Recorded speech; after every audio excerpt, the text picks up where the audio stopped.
Au Sénégal, la pollution plastique est un problème alarmant sur les plages et côtes découlant de nouvelles habitudes de consommation et de l'abondance des emballages. Selon l'ONU, environ 80% des déchets plastiques marins proviennent de la terre.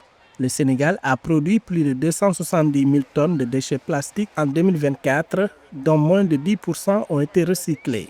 Près de la moitié de ces déchets sont générés à Dakar, la capitale. Ce fléau a des conséquences économiques et sanitaires désastreuses, comme l'a constaté l'écologiste Mbacké Seck sur les côtes sénégalaises.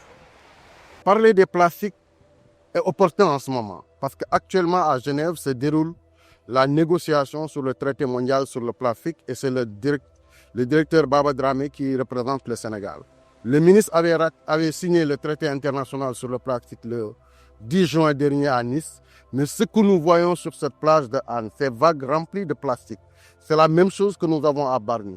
Gestionner toutes les plages du Sénégal, mais le phénomène plastique est une réalité. Selon l'écologiste Mbacké Seck et sentinelle de la baie de Hann à Dakar, la majorité des déchets trouvés sur les plages sont des plastiques à usage unique, comme des sacs et des emballages qui s'effritent et disparaissent en microplastiques. Ces minuscules particules sont ensuite consommées par les poissons avec des conséquences sur l'écosystème marin.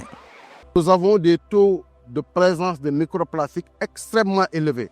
Et les plastiques qui sont ici, c'est les plastiques à usage unique. Malgré le décret 2020-04 du 8 mars 2020, nous continuons à utiliser les microplastiques. Et ces microplastiques s'effritent. On ne peut pas les réutiliser, ça s'effrite et disparaît et est consommé par les poissons. Nous avons plein d'autres bouteilles, ce qu'on appelle les PET, les bouteilles dans lesquelles on met l'eau potable.